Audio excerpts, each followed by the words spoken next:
The Prohm, ancestor Brahma, is the mother name of the temple in Siem Reap, Cambodia.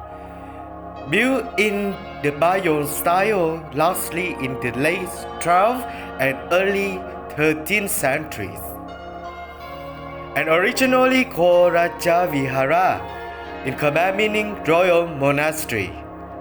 Located approximately 1 kilometer east of Angkor Thom and on the southern edge of the East Baray, it was founded by the Khmer king Jayavarman VII as a Mahayana Buddhist monastery and university. Unlike most Angkorian temples, the Prohm is in much the same condition in which it was found. The full genetic and atmospheric combination of trees growing out of the ruins and the jungle surroundings have made it one of Angkor's most popular temples with visitors. UNESCO inscribed the Prohm on the World Heritage List in 1992. Today, it is one of the most visited complexes in Cambodia's Angkor region. The conservation and restoration of Prohm is a partnership project of the Archaeological Survey of India and the Apsara Authority for the Protection and Management of Angkor and the region of Siem Reap.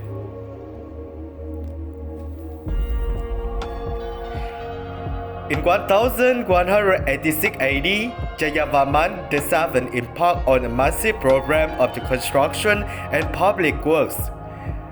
Raja Vihara, monastery of the king, today known as the Prohm, ancestor Brahma, was one of the first temples founded pursuant to that program.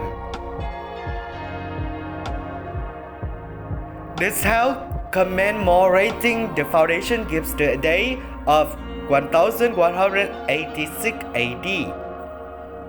Jayavarman VII constructed Raja Vihara in honor of his family.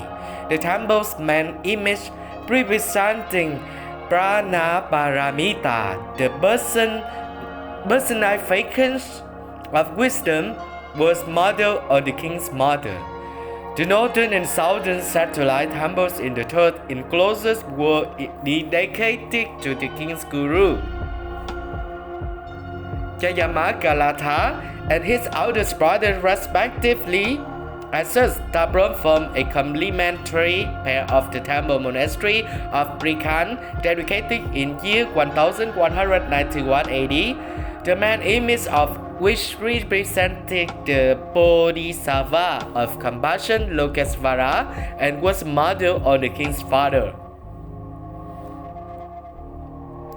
The temple still records that the site was home to more than 12,500 people, including 18 high priests and 615 dancers, with an additional 80,000 inhabitants in the surrounding village working to provide services and supplies.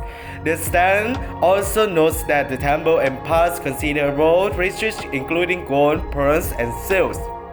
Expansion and addition to the Prohm continued as late as the rule of Srindavarman at the end of 15th century.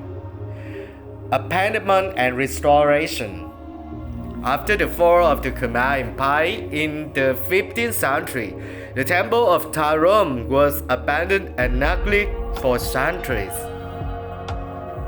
When the effort to conserve and restore the temples of the Angkor began in the early 21st century, the eco-franchise, the Extreme Orient, decided that Prohm would be left largely as it had been found, as a concession to the general status for the picturesque.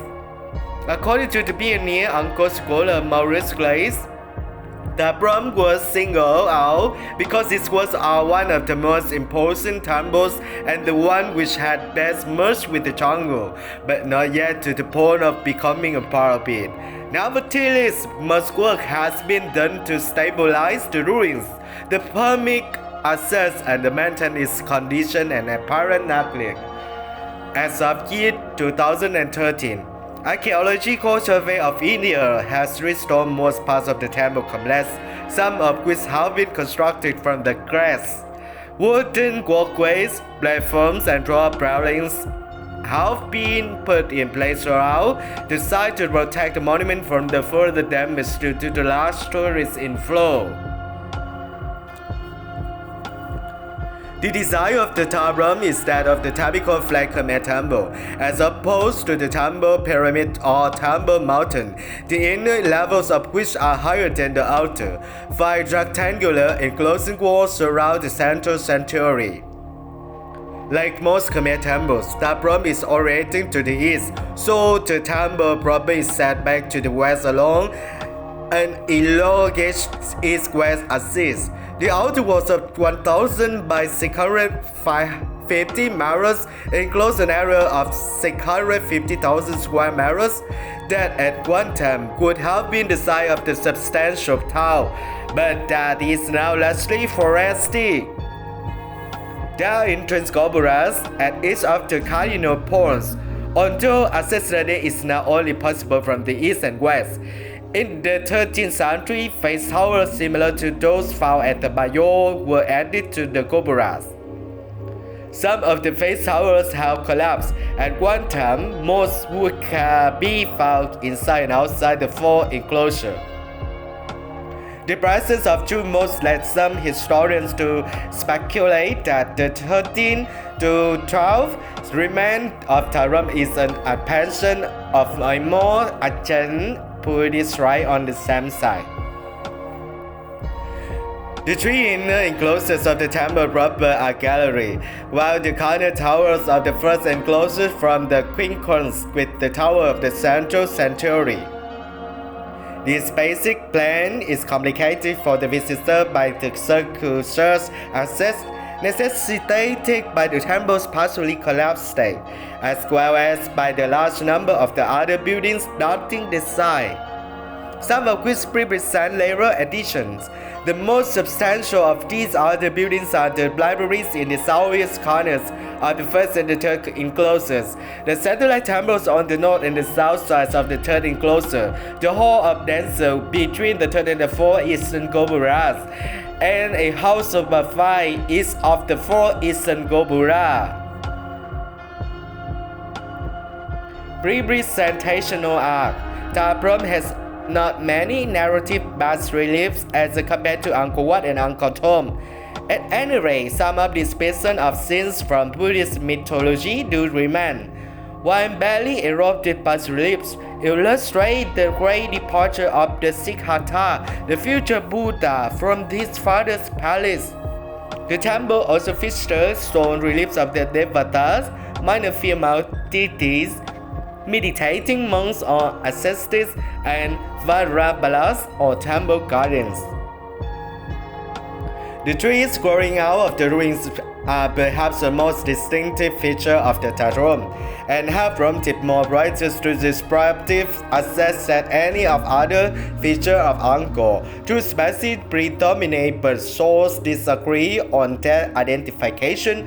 The latter is either the silk cotton tree or thitpok, and the smaller is either the strangler fig or gold apple.